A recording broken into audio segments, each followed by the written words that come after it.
അമ്മേ ശരണം ദേവീ ശരണം ആറ്റുകാൽ അമ്മേ ശരണം.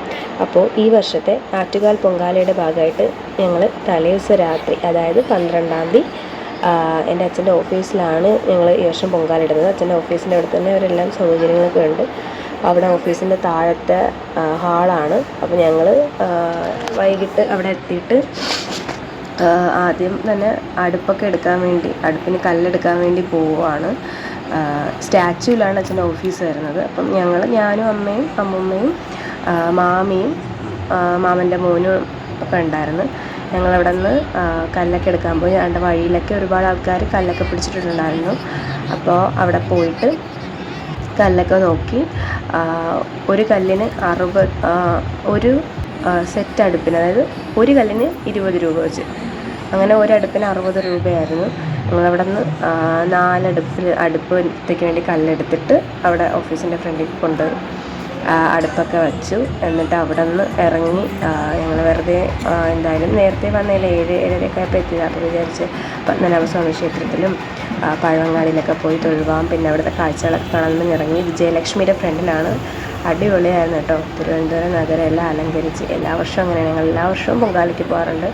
അവിടെ ഒരുപാട് ആൾക്കാർ കലമൊക്കെ വിൽക്കാൻ വെച്ചിട്ടുണ്ടായിരുന്നു. അങ്ങനെ നിറയെ കാഴ്ചകളുണ്ട്. ഞങ്ങൾ അങ്ങോട്ട് ഈ കാഴ്ചകൾ കണ്ടുപോയി. ഒന്നും മേടിക്കാനൊന്നും നിന്നില്ല. കാര്യം മേടിക്കാൻ നിന്നാൽ നട അടയ്ക്കുന്നുള്ളതുകൊണ്ട് ഞങ്ങൾ വേഗം കാഴ്ചകളൊക്കെ കണ്ടുപോയി. ഓവർ ബ്രിഡ്ജിൻ്റെ അവിടത്തേക്ക് അലങ്കാരമൊക്കെയാണ്. വഴിയിൽ ഒരുപാട് കച്ചവടക്കാരുണ്ടായിരുന്നു. സത്യം പറഞ്ഞാൽ ആറ്റുകാൽ പൊങ്കാല എന്ന് പറഞ്ഞത് തിരുവനന്തപുരംകാർക്ക് മാത്രമല്ല, മലയാളികൾക്ക് മൊത്തം ഒരു വികാരമായിട്ട് മാറിയിരിക്കുകയാണ്. അത് അവിടെ തിരക്ക് കാണുമ്പോൾ തന്നെ അറിയാം.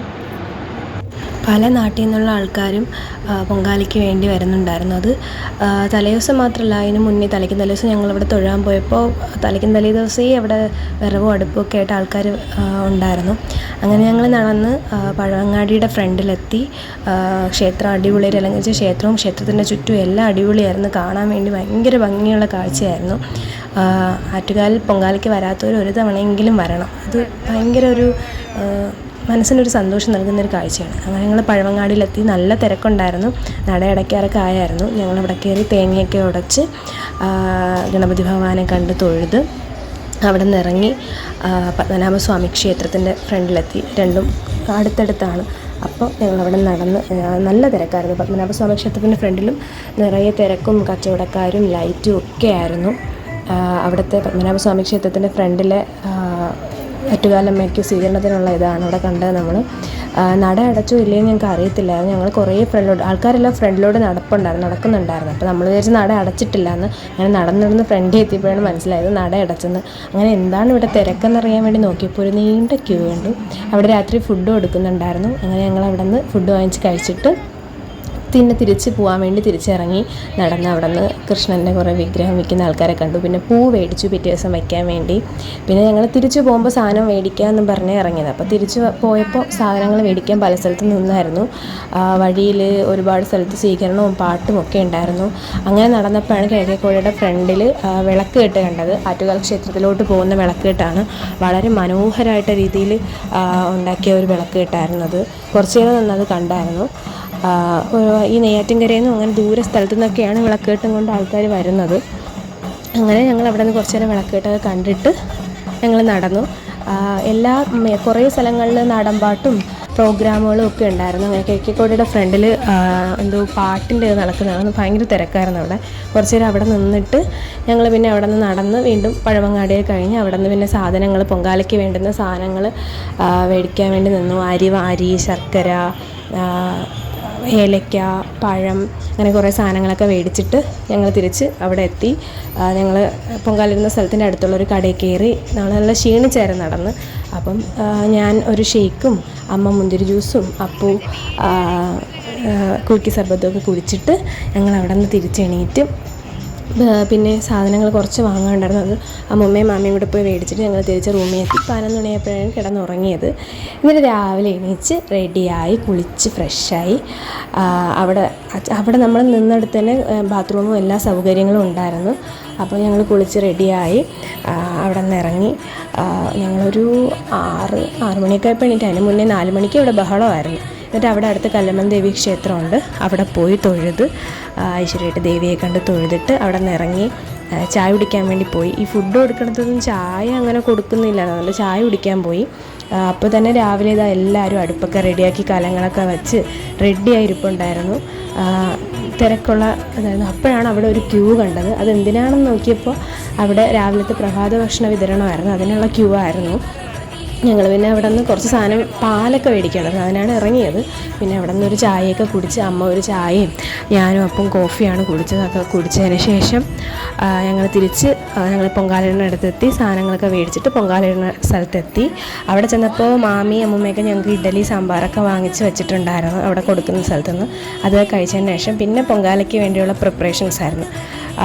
തിരളിക്ക് വേണ്ടി മാവ് കുഴയ്ക്കോ ശർക്കര അരിയൊക്കെ ഒക്കെ ആയിരുന്നു.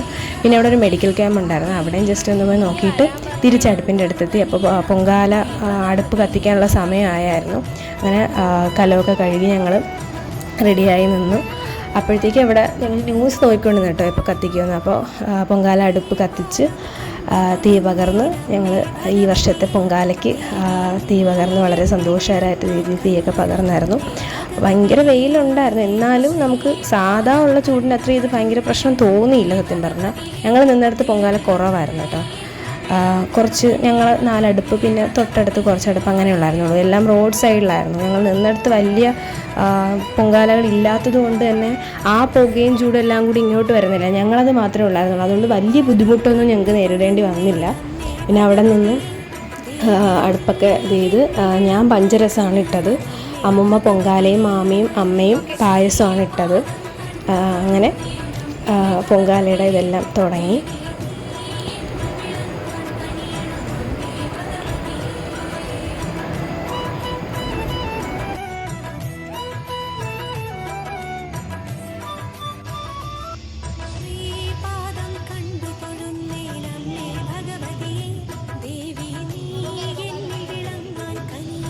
ആദ്യം അമ്മാമ്മയുടെ ഇത് തിളച്ചായിരുന്നു, അത് ഞാൻ വെള്ളം ഒഴിച്ച് കുറഞ്ഞായിരുന്നു. പിന്നെ വെള്ളമൊക്കെ രണ്ടാമത് ഒഴിച്ചാണ് തിളപ്പിച്ച് കുറച്ച് നേരം കഴിഞ്ഞപ്പോൾ വെള്ളം നന്നായിട്ട് തിളച്ചു. പിന്നെ അരിയിട്ടു, ദേവിയെ മനസ്സിൽ പ്രാർത്ഥിച്ച് 3 പ്രാവശ്യം അരിയിട്ട് ബാക്കി അരിയെല്ലാം ഇട്ടിട്ട് ബാക്കി പ്രോസസ്സുകൾ ചെയ്തു.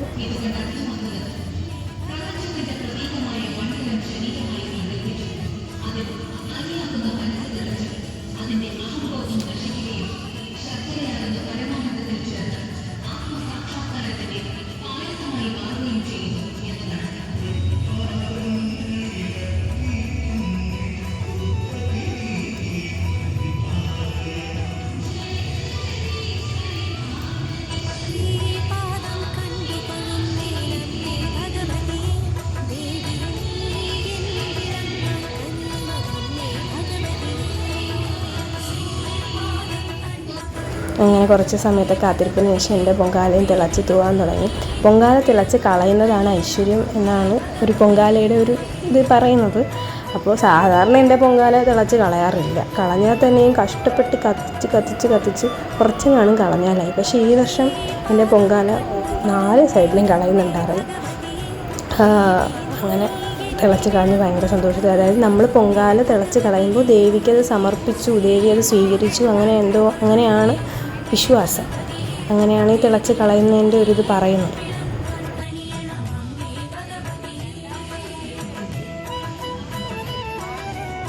പിന്നെ തിളച്ചതിന് ശേഷം കുറച്ച് നേരം കഴിഞ്ഞ് പാലൊഴിച്ചു. പാലും ഞാൻ പഞ്ചസാര രസം ഇടുന്നത് കൊണ്ട് പാല്, പഞ്ചസാര, ഏലക്ക, മുന്തിരിങ്ങ, നെയ്യ്, ഇതൊക്കെയാണ് പഞ്ചരസത്തിന് ഉപയോഗിക്കുന്നത്. അപ്പോൾ അതെല്ലാം ഇട്ട് തിളച്ച് ഇതെല്ലാം ചെയ്ത് ഞങ്ങൾ പൊങ്കാല അങ്ങനെ ദേവിക്ക് സമർപ്പിച്ചു.